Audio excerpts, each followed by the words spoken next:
నమస్కారం వార్తలకు స్వాగతం ముందుగా ముఖ్యాంశాలు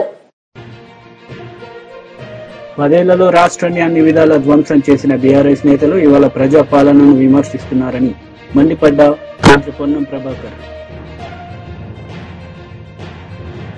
వైసీపీ లీడర్ ప్రెస్ మీట్ పలు అంశాలపై వివరణ.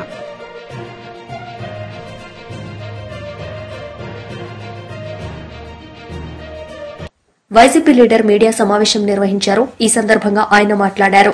పంపించాలంటే హాల్ టికెట్లు ఇవ్వాలంటే ముందు మొత్తం ఫీజు మీరు చెల్లించండి అని విద్యార్థుల్ని చాలా తీవ్రంగా ఇబ్బందులు గురి చేస్తా ఉన్నారు. నిన్న మనం గుడివాడ ఇంజనీరింగ్ కాలేజీ ఘటన చూసాం. సుమారు 275 మంది విద్యార్థుల్ని ఫీజు చెల్లించలేదనే పేరుతోటి కాలేజీ యాజమాన్యం విద్యార్థులను బయటికి పంపించింది. విద్యార్థుల తల్లిదండ్రులు వచ్చి కాలేజీ యాజమాన్యాల్ని బ్రతిమలాడుకొని వేడుకొని అండర్టేక్ లెటర్లు మేము పలానా తేదీలోగా ఫీజు చెల్లిస్తామని ఒక లేఖలు ఇచ్చి పిల్లలకి ఎగ్జామినేషన్ ఫీజు చెల్లించుకునే ఒక దుస్థితి ఈ రాష్ట్రంలో ఏర్పడిందంటే ఈ రాష్ట్రంలో కూటమి ప్రభుత్వం పాలన విద్యారంగంలో ఏ విధంగా ఉందో మనకు అర్థమవుతా ఉంది. జగన్మోహన్ రెడ్డి గారి పరిపాలనలో విద్యారంగంలో విప్లవాత్మకమైన అనేక సంస్కరణలు అమలు జరిగాయి. విద్యారంగం ఒక స్వర్ణయుగం లాగా నడిచింది. జూన్లో జగనన్న విద్యా కానుక కిట్లు బ్రహ్మాండంగా 1 కోటి మంది విద్యార్థులకు అందించి జగనన్న అనేక సంస్కరణలు అమలు చేశాడు. IB syllabus, CBSE syllabus, TOEFL విద్యాబోధన ఇలా రకరకాల సంస్కరణలతోటి విద్యార్థులకు అనేక మేలు జరిగే సంస్కరణల్ని జగన్ ప్రభుత్వం అమలు చేస్తే జగన్మోహన్ రెడ్డి గారి ప్రభుత్వం ఈరోజు కూటమి ప్రభుత్వం వచ్చాక విద్యా సంస్థల్లో ఇంగ్లీష్ మీడియం తీసేసి ఐబీ సిలబస్ తొలగించి టోఫెల్ ఒప్పందాలను రద్దు చేసి ఈరోజు విద్యారంగాన్ని నీరుగారుస్తున్న దుస్థితి ఈ రాష్ట్రంలో కూటమి ప్రభుత్వం అమలు చేస్తా ఉంది. కనీసం ఇప్పటికీ కౌన్సిలింగ్ లో సీట్ వచ్చిన విద్యార్థులకు కూడా మొత్తం ఫీజు చెల్లించాలని కాలేజీ యాజమాన్యాలు మాట్లాడుతున్న దుస్థితి రాష్ట్రంలో ఉందంటే ప్రభుత్వం అసలు ఏమాత్రం చర్యలు తీసుకోవడం లేదని మనకు అర్థమవుతా ఉంది. ఈరోజు ఉన్నత విద్యా మండలి అనే ఒక సంస్థని అది నామమాత్రంగా ఒక దిష్టి బొమ్మలాగా దాన్ని మార్చేసింది ప్రభుత్వం. కేవలం లోకేష్ కన్సర్న్లోనే నడుస్తుంది. విద్యాశాఖ మంత్రి గారు కాలేజీ యాజమాన్యాలతో చర్చలు చేశారు. ఇప్పటికీ సుమారు ఈ రాష్ట్రంలో 3,900 కోట్ల రూపాయలు రియంబర్స్మెంట్ విద్యార్థులకు బకాయిలు ఉన్నాయి. ఈ బకాయిల్ని ఎప్పటిలోకి ఇస్తారో కనీసం ఒక్క మాట కూడా చెప్పే పరిస్థితి ఈ రాష్ట్ర విద్యాశాఖ మంత్రి గారు లేరు. కూటమి ప్రభుత్వం చెప్తున్న మాటలకి చేస్తున్న ఆచరణలకి ఈరోజు బలవుతుంది విద్యారంగంలోని విద్యార్థులు మాత్రమే. విద్యార్థులు ఫీజులు చెల్లించలేక ప్రభుత్వం ఫీజులు ఇవ్వని కారణంగా యాజమాన్యాలకు ఫీజులు చెల్లించకపోవడం వల్ల పరీక్షలకు దూరం అవుతున్న దుస్థితి ఈ రాష్ట్రంలో ఉంది. మేము అడుగుతా ఉన్నాం 2019 నుంచి 2024 వరకు ఈ 5 ఏళ్ల పీరియడ్లో ఏ విద్యార్థి అయినా ఫీజులు కట్టలేక ఏ విద్యార్థినైనా కాలేజీ యాజమాన్యాలు ఇంటికి పంపించిన పరిస్థితి ఉందా?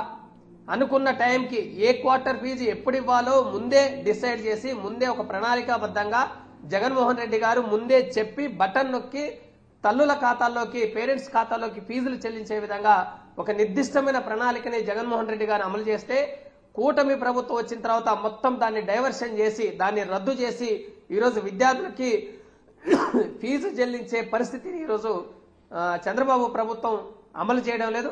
దీనివల్ల చాలా తీవ్రంగా నష్టపోతున్న పరిస్థితి ఉంది. ఒకవైపు అమ్మఒడి లేదు. అమ్మఒడి ఇవ్వాలంటే తల్లికి వందనం పేరు మార్చారు.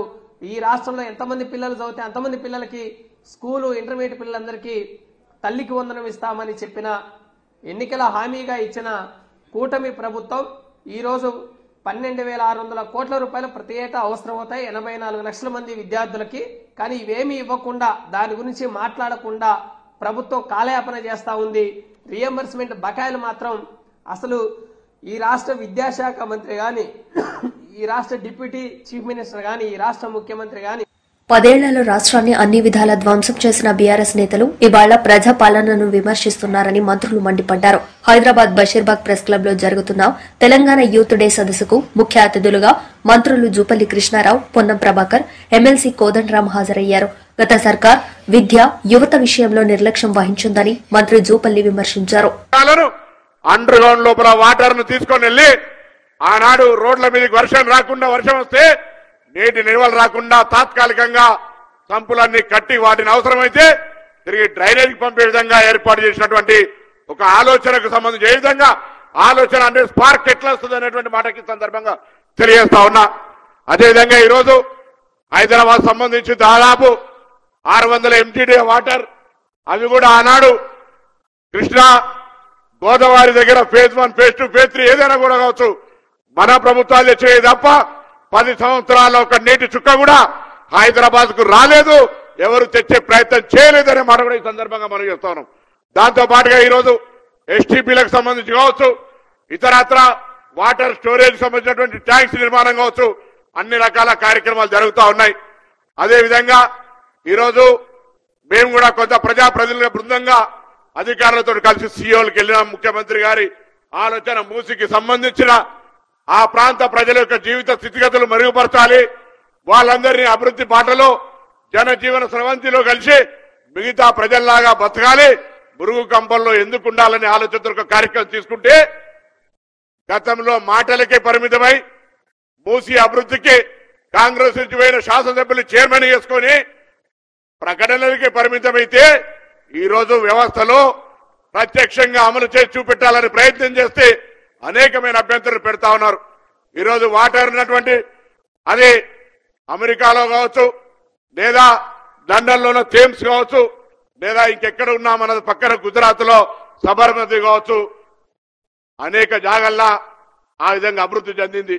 అదే అభివృద్ధి మూసి కూడా చేయాలని తలంపిస్తుంటే అనేక రకమైన అవాంతరాలు వస్తాయి. కానీ నిజంగా కూడా భవిష్యత్తులో ఇలా బాపు ఘాట్ దాకా తీసుకునే కార్యక్రమం, దాని తరుపతి నల్గొండ జిల్లాలో ఉండేటువంటి అక్కడి దాకా తీసుకునే కార్యక్రమం ద్వారా హైదరాబాద్ పాత నగరం కొత్త నగరం అని తేడా లేకుండా తెలంగాణ దేశంలోనే ప్రపంచంలో హైదరాబాద్ నగరానికి ఒక స్థానం వచ్చే అవకాశం ఉందనే మాట సందర్భంగా మనం చేస్తా ఉన్నాను. అదేవిధంగా ఈరోజు ఈ వేదిక ద్వారా ఈ ప్రాంతం నుంచి ప్రాతినిధ్యం వహిస్తున్న పార్లమెంటు సభ్యుడిగా కేంద్ర మంత్రిగా ఉన్న కిషన్ రెడ్డి గారు ఈ హైదరాబాద్ అనేది ఒక lakes and rock city, archaeology minister గా టూరిజం మినిస్టర్ గా ఉండే ఈ హైదరాబాద్ బ్రాండ్ ఇమేజ్ కు సంబంధించి హైదరాబాద్ సంబంధించి ఒక్క రూపాయి కూడా నిధులు తీసుకురాకుండా రాష్ట్ర ప్రభుత్వం బడ్జెట్ లో నిధులు కేటాయించకుండా అనేక సందర్భాల్లో ప్రభుత్వం తరఫున విజ్ఞాపనలు ఇచ్చినా కూడా హైదరాబాద్ పైన నిర్లక్ష్యం జరుగుతూ రాజకీయపరమైన చర్యలకు ప్రభుత్వాన్ని విమర్శించడానికే పరిమితం అవుతా ఉన్నారు. ఇది వాస్తవాన్ని ప్రజలు గమనించాల్సిన అవసరం ఉంది.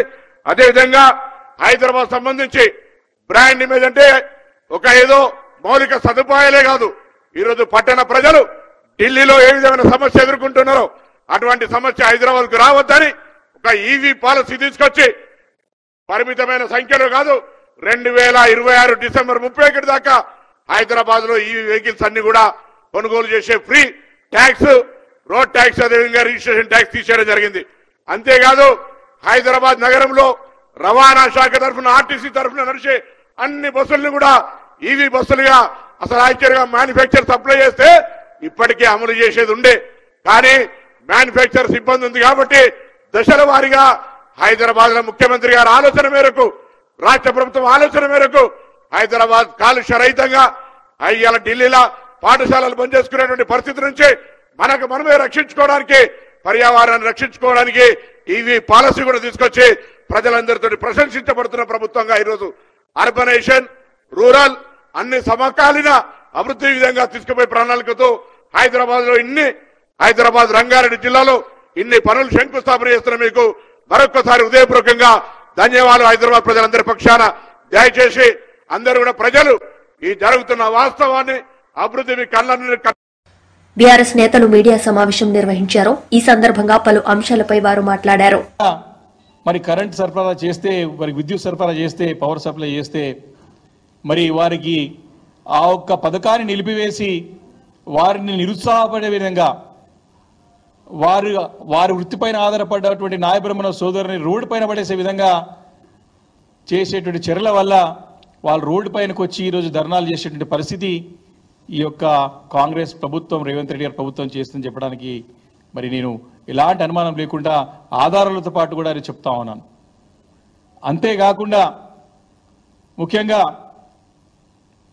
మత్స్య పారిశ్రామిక సహకార సంఘాలపైన ఆధారపడినటువంటి కుటుంబాలు ఈ తెలంగాణ రాష్ట్రంలో ఈ మత్స్య పారిశ్రామిక సహకార సంఘం పైన ఆధారపడే కుటుంబాలు దాదాపు 4 లక్షల కుటుంబాలు మరి యొక్క ఈ మత్స్య సంపద పైన, మత్స్య వృత్తి పైన మరి ఆధారపడి సహకార సంఘాలుగా దాదాపు 5352 సహకార సంఘాలు రాష్ట్రంలో ఉన్నాయి.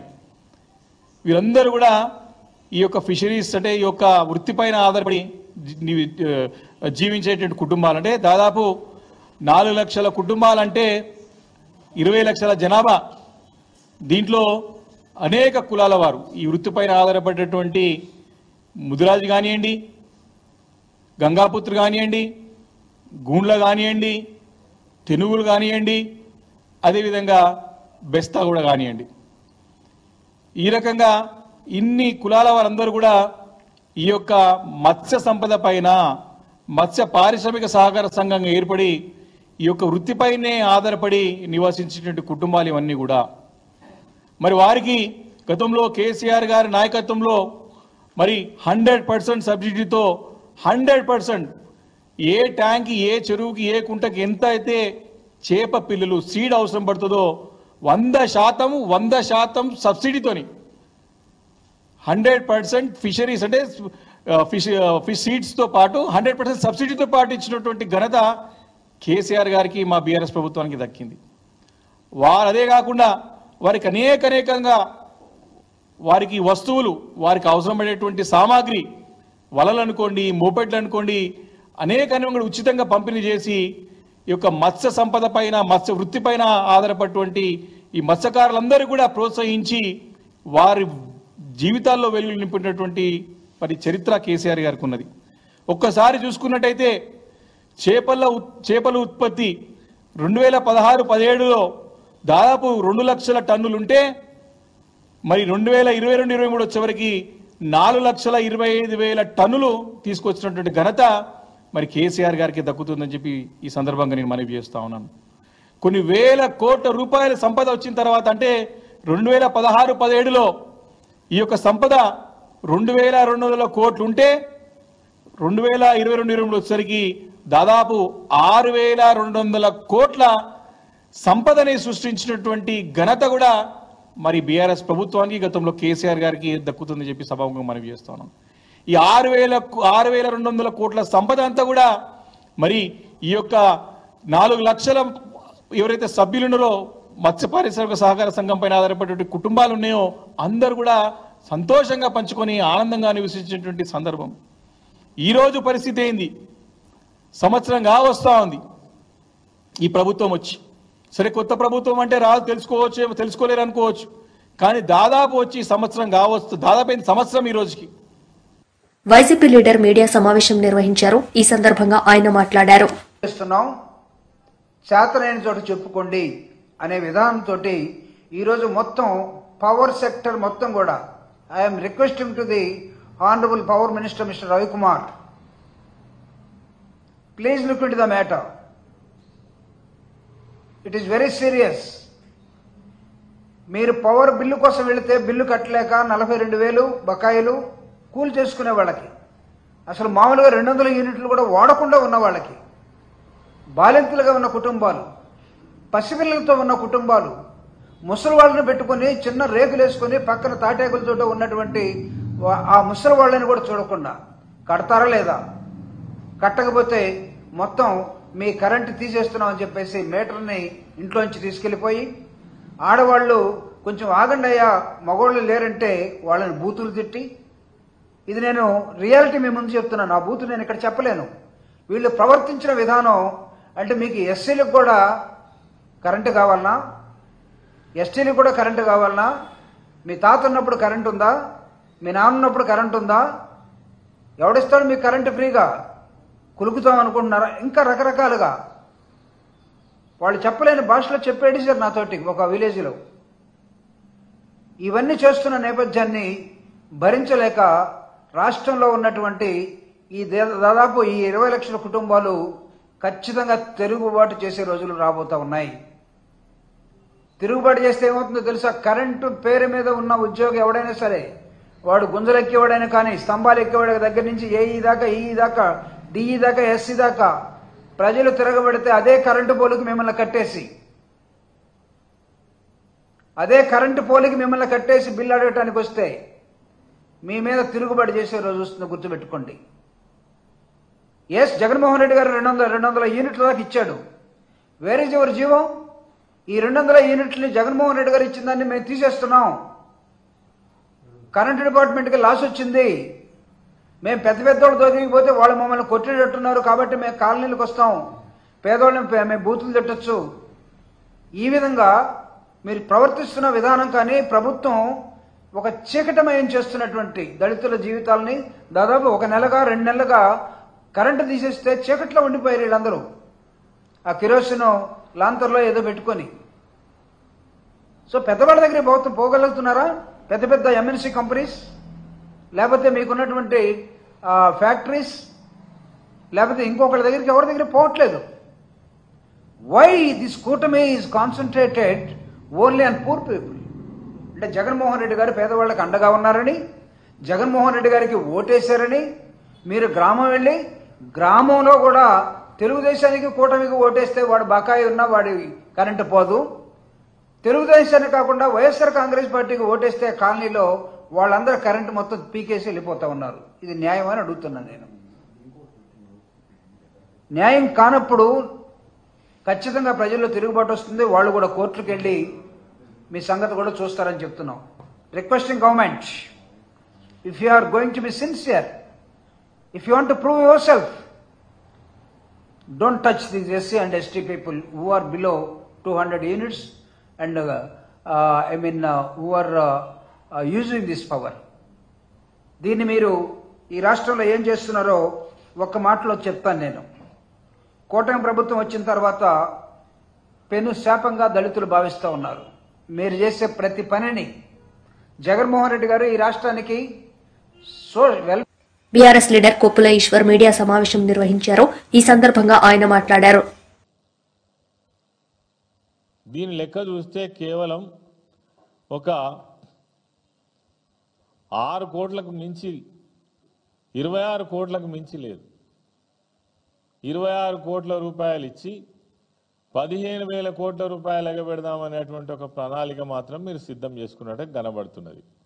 నేను అడుగుతున్న ఈ ప్రభుత్వాన్ని, ముఖ్యమంత్రిని, వ్యవసాయ శాఖ మంత్రిని, మీరు ఎన్నికల సమయంలో వడ్లకు మేము 500 బోనస్ ఇస్తామని చెప్తుంది. రైతుకు ఎకరానికి 500 రూపాయల బోనస్, క్వింటాల్కి 500 రూపాయల బోనస్ ఇస్తామని చెప్తుంది. మరి ఇలా మళ్ళా దొడ్డు వడ్లకి ఇయ్యం, సన్న వడ్లకే ఇస్తామని మళ్ళీ చెప్తుంది. ఇప్పుడు మీరు చెప్పిన లెక్క ప్రకారం 1,53,00,000 మంది మెట్రిక్ టన్నుల ధాన్యం పండిస్తే మరి మిగిలిన లక్షల మెట్రిక్ టన్నుల ధాన్యానికి రైతులకు 500 బోనసు, మరి ఏం సమాధానం చెప్తారు? ఇది పోని అనేక రకాల రైతులు ఉన్నారు. ఇలా మామిడి రైతులు ఉన్నారు, పసుపు పండించే రైతులు ఉన్నారు, మొక్కజొన్న పండించే రైతులు ఉన్నారు, కూరగాయలు పండించే రైతులు ఉన్నారు, పత్తి పండించే రైతులు ఉన్నారు. వాళ్ళు కూడా లక్షల ఎకరాలలో సాగు చేస్తున్నారు. మిర్చి పండించే రైతులు ఉన్నారు, రకరకాల పంటలు పండించేటువంటి రైతులు ఉన్నారు. మరి వాళ్ళందరూ ఏం కావాలి? ఈ 5 లక్షల మందికి 5 లక్షల మెట్రిక్ టన్నులకు 500 రూపాయలు ఇచ్చి మేము రైతు సంబరాలు చేసుకుంటాం, ఈ రాష్ట్రంలో చాలా గొప్పగా చేస్తున్నామని మీకు మీరే మరి సంబరపడితే ఇది రైతులను ఉద్దేశించి ఏ ఒక మంచి కార్యక్రమం చేస్తున్నట్టుగా మాత్రం కనబడతలేదు. అదే కాకుండా పెద్దపల్లి జిల్లాలో 1,55,496 మంది రైతులు ఉన్నారు. మీరు చేసిన రైతు రుణమాఫీ ఎంత అంటే 66,186 మందికి చేసిండ్రు. మరి మిగిలిన రైతులు దాదాపు 95,000 మంది పైచిలుకున్నారు. మీరేమో మొత్తం మందికి ఇచ్చినామని చెప్తున్నారు. మరి 95,000 మంది రైతులకు రేపు స్వయంగా ముఖ్యమంత్రి గారే పెద్దపల్లి జిల్లాకు వస్తున్నారు. ఈ 95,000 మంది రైతులకు ఏం సమాధానం చెప్తారో రేపు వేదిక ద్వారా చెప్పాలి. నిన్నటి మహబూబ్నగర్ మీటింగ్లో మీరు ఏం చెప్పినంటే ఇంకొక 2 లక్షల మంది ఎవరైతే తప్పిపోయినటువంటి వాళ్ళు ఉన్నారో వాళ్ళకు మేము ఇస్తున్నాము, దీంతో దాదాపుగా అందరికి కూడా రుణమాఫీ జరిగిపోయిందని చెప్తున్నారు. ఇంతకంటే మోసం, ఇంతకంటే దగ, ఇంతకంటే ద్రోహం ఇంకొకటి ఉంటుందా? ఒక్క జిల్లాలనే మరి వార్తలు ముగించే ముందు ముఖ్యాంశాలు మరోసారి. 10 ఏళ్లలో రాష్ట్రాన్ని అన్ని విధాల ధ్వంసం చేసిన బీఆర్ఎస్ నేతలు ఇవాళ ప్రజా పాలనను విమర్శిస్తున్నారని మండిపడ్డ మంత్రి Ponnam Prabhakar. YCP leader press meet, పలు అంశాలపై వివరణ.